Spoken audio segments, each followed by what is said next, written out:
Hello friends, তোমরা সবাই কেমন আছো? আমি তো খুব ভালো আছি। আশা করি তোমরাও খুব ভালো আছো। তো আমি এখানে সকালবেলা উঠে দেখি রোদ বেরোয়নি, খুব ঠান্ডা লাগছিল।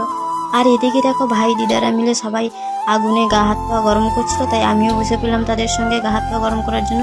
আর এদিকে সকাল সকাল দেখো আমি সকালের খাবার তৈরি করছিলাম, যেহেতু সকাল সকাল আমরা কেউ পান্তা খাই না, তাই সকালে মুড়ি খাওয়ার জন্য আমি ঘুগনি করছিলাম। তো পরশু রাতে আমি মটরগুলো ভিজিয়েছিলাম, তো সেগুলো নষ্ট হবে কেন, তাই ভাবলাম রান্না করে নিই। তো এদিকে আমি দুপুরের জন্য একসঙ্গে বাটনা বেটে নিচ্ছিলাম। তো বাটনা বাটার পরে আমি সোজা বসে পড়ছিলাম খেতে। সকালে ঘুগনি মুড়ি এবং শশা দিয়ে সকালের খাবারটা সেরে নিয়েছিলাম। তো এদিকে 11টার দিকে রোদ বেরোতেই দেখো আমার মাসি এবং আমার দাদা সবাই পান্তা খেতে বসে পড়েছিল।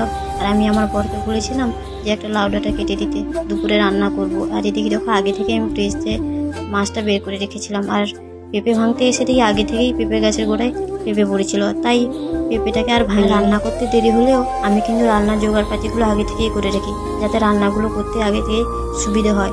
তো আজকে আমি রান্না করব মূলো ভাজবো, কুমড়ো ভাজবো, তারপর পেঁপে, বেগুন, আলু দিয়ে লাউ ডাঁটা দিয়ে একটা জিরে ঝোল।